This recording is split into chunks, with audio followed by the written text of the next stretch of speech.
Hello and welcome to Foreign Policy Focus. This is episode 98 and I'm the show's host, Kyle. If you're somebody who's interested in the show and sharing the show could be found at iTunes, and there you can give me a rating and a review and subscribe to the show. The show could be found at foreignpolicyfocus.libsyn.com, thelibertarianinstitute.org, or at the Facebook page Kyle's Files.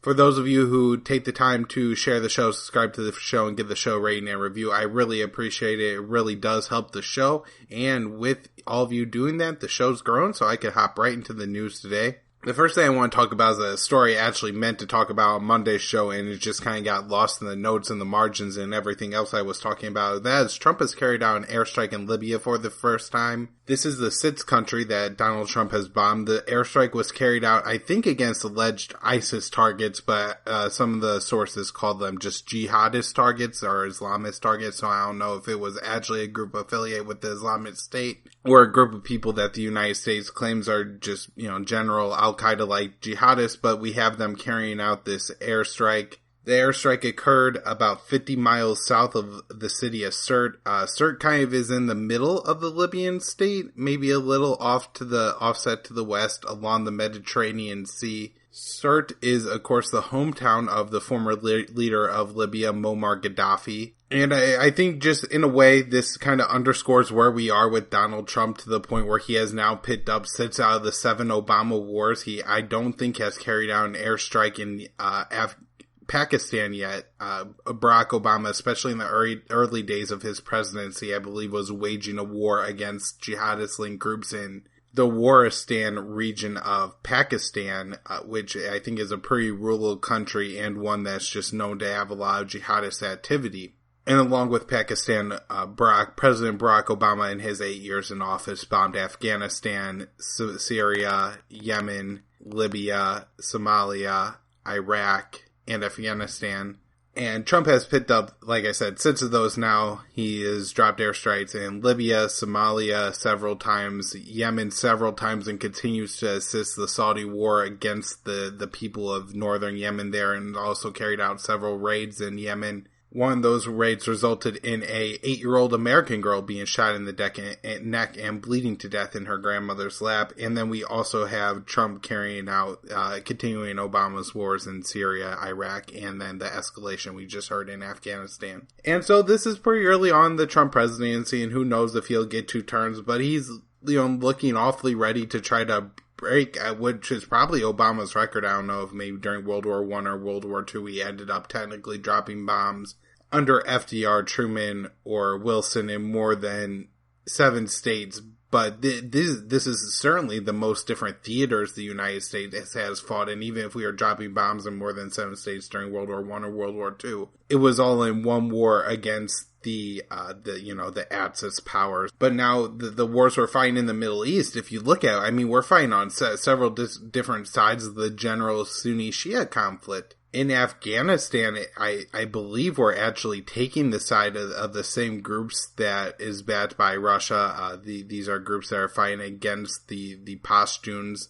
We're also fighting against ISIS some, and ISIS isn't necessarily the same group as the Taliban, but, these are 2 different distinct groups we're fighting against in Afghanistan. In part of the Yemen war, where we're backing Saudi Arabia, we're currently fighting for the Sunni side, which includes factions loyal to Al-Qaeda and the Hadi government in the south. And at the same time, we're waging a drone war against more of the areas of rural Yemen, and we're also carrying out, raids with men on the ground in this area against Al-Qaeda fighters. In Syria, we're fighting a war partly against the Assad government and partly against ISIS. In Iraq, we're fighting a war against ISIS, and, who knows what's going to happen, as I'll talk in the future about Iraqi Kurdistan. In Libya, we're carrying out airstrikes against ISIS, and in Somalia, we're carrying out airstrikes against Al-Shabaab and ISIS. And so we're fighting several different wars here. Of course, Congress has not has not given Trump an authorization of use of military force against any of these groups. All these are justified off of the 2001 authorization of use of military force, which was pretty specifically against the Taliban and then the group of jihadists loyal to Osama bin Laden and kind of that Al-Qaeda network. Of course, the wars that we're waging in Libya, Somalia, they really don't even apply to that 2001 AUMF and never could because ISIS and Al-Shabaab were two groups formed after 9/11. The Houthis in northern Yemen, who were helping to wage a war against with Saudi Arabia, they never were involved in any way with 9/11 and in fact are fighting against Al-Qaeda on the Arabian Peninsula, which is before ISIS considered to be the most dangerous terror network in the world. In Syria, we're fighting against the Assad government. The Assad government never had anything to do with ISIS, or with Al-Qaeda or the Taliban. So it really doesn't make sense how any of these wars are actually legally justified. Not that I'm all about the Constitution or anything like that, but if we do have these, decent ideas that were put forth in the Constitution, and that is to try to restrain the executive's power to wage war, and we all have to pay tribute to the war machine, I at least follow the rules, right? Like, if my taxes have to go to bombing people, at least, make sure that Congress is authorizing those bombings so I could try to vote my congressman out of office for supporting it. Not that there's a huge chance of that, but at least, more so than affecting a presidential race or anything like that. I'm not sure if this is a sign of more bombings to come in Libya. It does seem that once a president bombs somewhere once, they tend to just bomb there in perpetuity, especially since 9/11. It's not like any of our wars have necessarily stopped or really ended. And so I would not be surprised if we see more bombs to fall in Libya, or this may have been a one-off event. It does seem that the United States claims that all 16 people killed were fighters. I haven't read any reports of that, but the United States always claims they're fighters, so I guess take it with a grain of salt. And let's not forget that the whole situation in Libya is all because of a mess created by Barack Obama and Hillary Clinton when they decided to, push a UN resolution forward and then wage a NATO war against kind of the police force allied to Muammar Gaddafi after Hillary Clinton falsely claimed that Muammar Gaddafi was going to just run down and execute the civilians of Benghazi. And then, of course, even at the last hour, we had possible peace deals trying to be worked out with Representative Dennis Kucinich and I believe the King or Prince of Denmark, where there would have kind of been almost a peaceful coup d'etat in Libya where the son of Muammar Gaddafi would have taken over the country in exchange for, the United Nations or NATO not bombing the Gaddafis out of power. This, of course, could have been the glue that held the state of Libya together. However, since Muammar Gaddafi has died, his son, who was in prison for most of this time but recently released, and in the past, on past episodes, I discussed some commentators discussing an eventual peace to come from the Saif Gaddafi, who is one of the sons of the former General Muammar Gaddafi. So on false narratives, we have this war. There was a potential peace, but the Obama administration denied it in order to just go out and wage this war, which resulted in the separation of the state of Libya. The best I could tell, there's about 3 competing governments in the state of Libya, and then there's a bunch of city-states kind of existing in what was, the former southern region of Libya. There's a lot of private contractors and private companies out there because of the oil. So I think there's a lot of private security forces, but essentially these different tribes and groups have all reached different, either stalemates or agreements to end the war, but none of them have any support for any of the central governments in Libya just because they have no idea who a legitimate government is and why support one side, and then if that side loses, that just puts your side at risk. So, it's really a fractured state at this point. And in fact, in the latter years of the Obama administration, Obama had to wage a second war in Libya, this time against ISIS, because ISIS had completely taken over the city of Sirte. And in a lot of ways, I think the United States under Barack Obama destroyed a large portion of that city, dropping, I think, up to 500 bombs, 495 bombs on the city of Sirte in that campaign.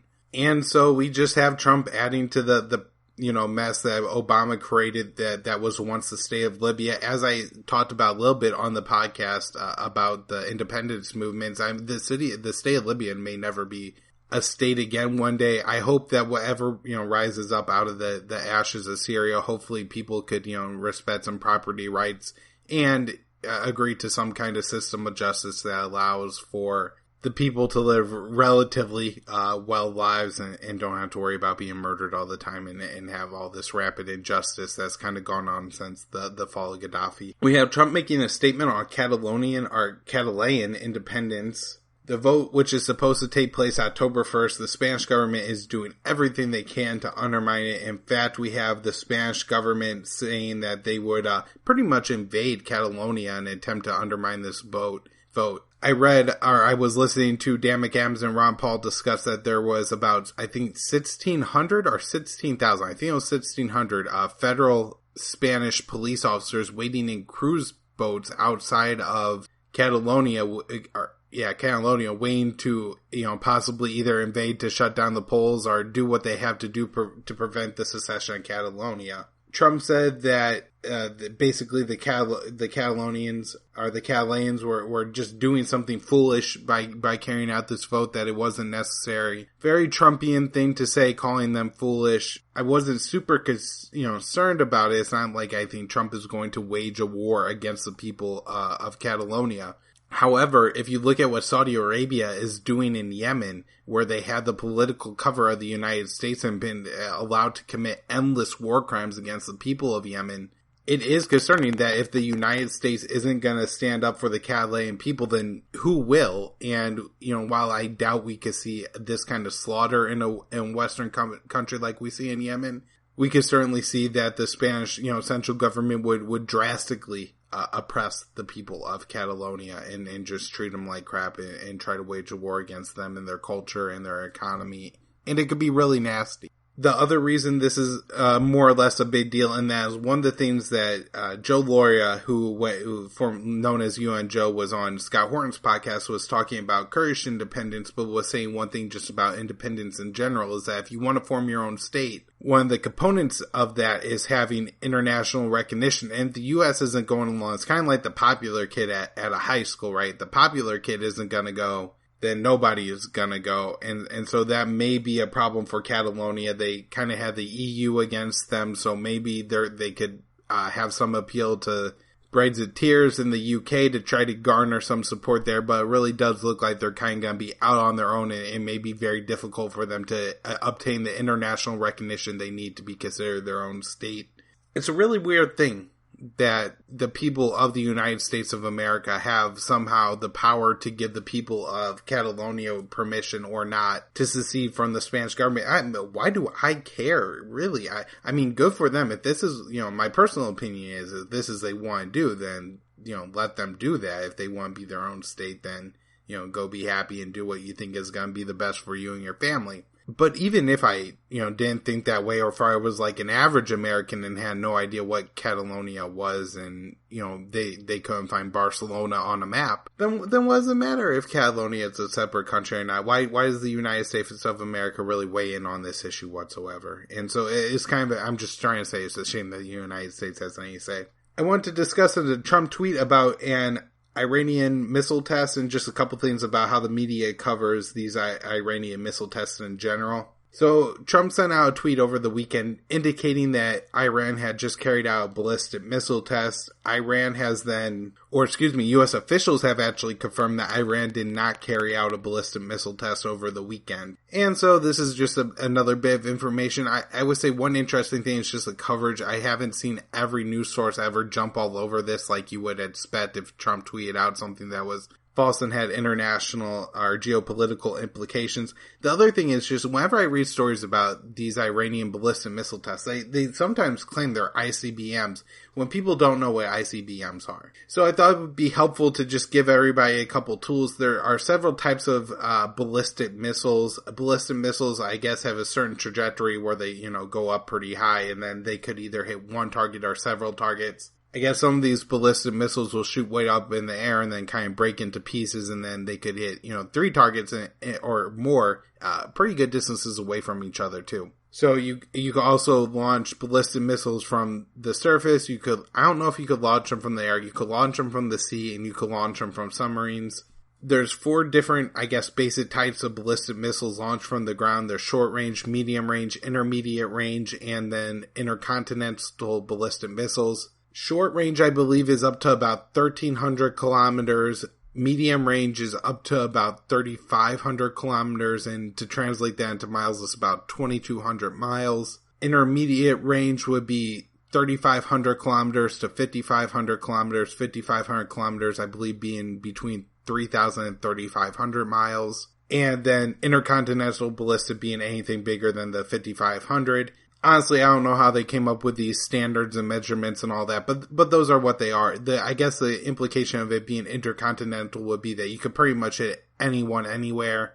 If you look at the map for what a North Korean intercontinental ballistic missile could hit, it could hit pretty much everything in the United States but the East Coast. Whereas one of their intermediate range missiles doesn't have the range to even reach the West Coast. So all these missiles are different. They mean different things, but they never really discuss this in the media. And I think it's just good for that to know, because a lot of times I'll read these articles about Iran testing an ICBM and then saying that the missile only had a range of 2,000 kilometers. And so in reality, they didn't test an ICBM. They tested a ballistic missile that was a medium-range ballistic missile. And so people sometimes use the term ballistic missile, and then somebody else in the media will conflate it with the ICBM when it's not. This, of course, leads to more fear about Iran and North Korea whenever they're misstating on whether these are ICBMs or not. As I've followed the story of Chelsea Manning, I found another interesting chapter in that, and that is Chelsea Manning received, I guess, a letter from the Canadian government saying that Chelsea Manning wasn't allowed in Canada. I guess the thing about this that baffles me is that the Canadians, or I guess I shouldn't say the Canadians because that's way too general. The Canadian government, specifically the Prime Minister of Canada, has kind of made a big deal about how Canada is a very accepting country and how they want to let all the refugees in, or Muslim people who are now scared to live in America because of Donald Trump. But then they don't let Chelsea Manning in, who's a hero for releasing files about, these terrible, evil war crimes of the U.S. government. I think it just goes to show kind of this really nasty nature of government where the Prime Minister of Canada can make a huge deal about how terrible the Americans are for not letting Syrian refugees from anywhere in the Middle East into the United States. But then at the same time says it's in the national interest of Canada to continue to support Saudi Arabia in their slaughter of the people of Yemen. And so it's just that kind of hypocrisy that we again see where people who actually stand up and who actually want to do some meaningful things to prevent war are always shot down, even by those who claim to have those same end goals. We had General Dunford going in front of, I believe, his first committee in, pursuit of his reconfirmation to be the chairman of the Joint Chiefs of Staff. Dunford has already served in that role, I believe, for just one term. I'm not sure how long the terms are now. Coming out of that, I found, I'll just pick out the three most interesting statements, but I'll link to the article that I read on it in the show notes page if anybody wants to read some of the more highlights from Dunford's Q&A. The first one actually wasn't mentioned in the article, which goes to show the quality of the article, and that is, he said Iran was complying with the nuclear deal. Dunford also mentions that a key to the U.S. achieving its goals in Afghanistan would be to change the position of Pakistan on Afghanistan, I guess looking for more help against Afghanistan. My concern is that they're trying to make this the scapegoat. Pakistan is going to be the scapegoat for the failures in Afghanistan. And so just like in Iraq, how the problem is that we left too early. In Afghanistan, the problem is that Obama reduced troop levels. In 4 years, or in 8 years, when we're assessing the Trump foreign policy in Afghanistan, we're looking back on and talking about it. I think a lot of the talking heads, especially the Republican talking heads, will be saying, well, if Pakistan had helped us more, we would have won it, and it was just a matter of not having enough help from the Pakistanis. And so that could be a setup for disaster. And they'll never mention stories like this where the United States lost a portion of where $700 million worth of ammo went. We don't know if it went to the purposes that it was intended to. And so it's this kind of process in nation building when you have this giant bureaucracy trying to run the state of Afghanistan when all these people in the bureaucracy have never been to Afghanistan, don't know where the hell Afghanistan is or what the hell the Afghani people want. And it's driven by all these political motives and political appointments and all this other kind of stuff that destroys it. You can never have the country of Afghanistan run by a bureaucracy in the United States. And that's the reason for the failure, but I think Pakistan is going to be used as a scapegoat this time. Dunford also said that by 2025, China will be the main enemy of the United States. And I just want to mark this quote because it could be one that is kind of a tell. We now know maybe what the deep state and the military industrial complex are looking to have be the new enemy of the United States, from Dunford's comments here. And also you could kind of have a self-fulfilling prophecy, right? Now all these congressmen are kind of thinking, oh, China's the next big enemy, China's the next Russia. And so then we could see the U.S. taking a more hawkish stance against China coming from the Congress just because of the misrepresentation presented by General Dunford in this hearing. We have a decree from the King of Saudi Arabia saying that that in June of 2018, then the women will be able to drive in Saudi Arabia. Now, good for the women of Saudi Arabia. Let's just start off there first. These women are oppressed. They live in a terribly, patriarchal society where they're forced to wear certain things, be escorted around, and the horrors that are portrayed for the weapons and some U.S. satire are actually, I think, fairly accurate. You do read these stories coming out of Saudi Arabia where women are beaten or raped because of them being raped. Women will be, beaten or lashed for being raped, and that's because they were outside without an escort or something like that. But all these news sources are just kind of celebrating this move by Saudi Arabia, right? Like it's some kind of giant achievement that in 2017, they're going to let people drive in 2018. And it's really not. If Iran or Russia had passed some kind of liberalization of some kind of policy. So let's say the Iranians or the Russians endorse gay marriage coming from their government, but they say, we're going to do it in June of 2018. Then the headlines would all read, oh, Russia and Iran commit to being homophobic until 2018. But Saudi Arabia says that in June of 2018, they're going to allow women to drive. Never mind that this is just a king's decree and he could change his mind on this issue anytime, or who knows who the king's going to be next year in Saudi Arabia. Maybe the new King bin Salman doesn't like it so much that women could drive and pulls, this policy or issues a new decree to prevent it. And so it's just completely absurd the way this is being portrayed in all these stories. And it's absolutely sickening and shameful that all these people who constantly grandstand on how important women's rights are and all this stuff. And largely I agree with those kind of policies, but then as soon as it's Saudi Arabia that's, doing something good a year from now, they pretend like it's a huge achievement when they would not do that if it was any other country. Saudi Arabia also issued a letter, I guess, just to all countries around the world saying that Saudi Arabia will look, I guess, to punish them in some sort of way if they go through with and support a UN resolution that calls for a an independent investigation into war crimes in Yemen. Saudi Arabia is pushing for a UN resolution that will allow Saudi Arabia to investigate Saudi Arabian war crimes in Yemen. Now, as anybody I think could imagine just on the face of it, it sounds completely ridiculous to allow a country to investigate their own war crimes. Of course, they're going to come back with nothing or just enough to make it sound plausible. They're not going to admit to the true extent of their war crimes, where a joint investigation will come in and absolutely do that. And Saudi Arabia has committed countless atrocities in Yemen, including blowing up funeral schools, hospitals, ambulances, bridges, roads, doctor's office, innocent civilians, family homes, factories, water treatment plants, you name it, they pretty much blown it up. A lot of the places in Yemen have been absolutely destroyed. And if an independent investigation comes in, this information is not hard to find. I don't have any actual contacts in Yemen or anything like that. And I could find all this information out. I'm sure a team of U.S. investigators on the ground of Yemen will realize the horrors that Saudi Arabia is putting the people of Yemen through pretty quickly. So I guess just that the media isn't running with this story. I mean, imagine if the Russians issued a statement saying that they threaten any country who doesn't support a independent resolutions that doesn't support independent investigation into war crimes in Syria. I mean, then the media would be absolutely freaking out on Vladimir Putin. But Saudi Arabia doesn't, and nobody bats an eye. Amazing, I guess, how manipulating what they cover and what they don't cover. We have some, initial numbers coming in on the Iraqi Kurdistan vote, and that is, it looks like 92% of Kurds voted for independence. listen to an interview with Joe Loria and Scott Horton, where Joe Loria, who I think is either living in Kurdistan or on an extended to visit to Kurdistan, confirmed kind of what I was saying, that is, I think he thinks that the Kurds are going to try to, I guess, leverage the independence vote for more autonomy from the central government of Iraq. In the weeks to come, I think we're going to see how this all falls out and plays out, so hopefully, I guess, peaceful and whatever the best outcome is what happens.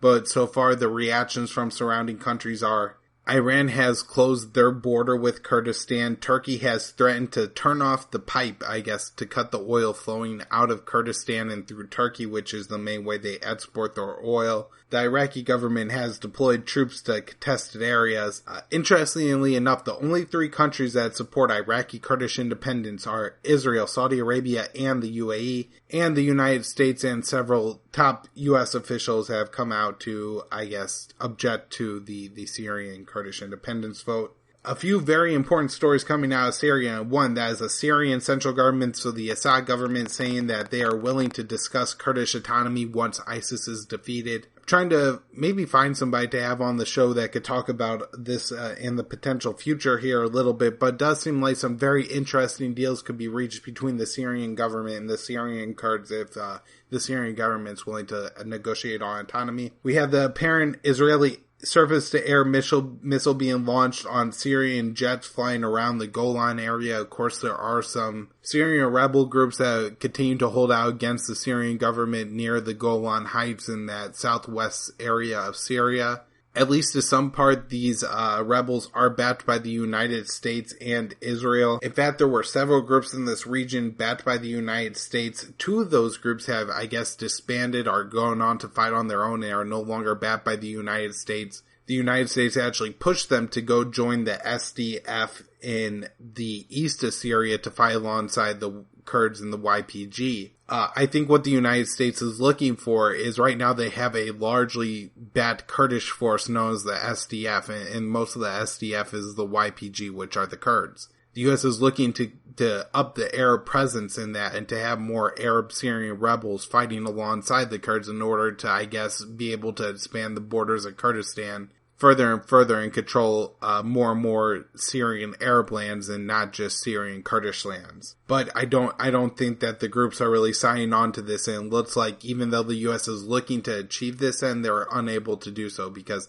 they just can't get that many Arab groups to sign on and be a part of the SDF. We also have SDF claims that the Russian government was bombing near them, near one of their positions near Deir Ezzor. I talked about this on Monday's show. I really don't have any updates. I can't find. I've been looking for confirmation that these strikes happened or didn't happen. Russia denies it. I imagine Russia would deny it either way, so who really knows? We do have dozens of children dying in U.S. airstrikes on Syrian markets and a Syrian school. And just some quick statements on North Korea. We have H.R. McMaster saying that North Korea must agree to agree to have inspections. I believe have inspections carried out in North Korea, and an agreement to have intent to disarm their nuclear weapons program before the United States will begin negotiations with North Korea. I mean, first, this is just transparent that the North Koreans are never going to start negotiations if they have to give up so much before they even start negotiations. The other thing is that this position is almost softer than the position taken under the Obama administration, where they said North Korea had to give up nuclear weapons first. And so H.R. McMaster at least seems to know that they have to talk before North Korea will give up their nukes. Carter says that, the United States shouldn't push North Korea's buttons. Former President Jimmy Carter said that. Trump said that the United States is ready to take on North Korea, take action against North Korea. Very scary on that part. I guess the questions I have right now and my concerns on North Korea are, I wonder if Trump really understands the gravity of this situation, what it means, what it would realistically mean if North Korea hit Seoul with a hydrogen weapon.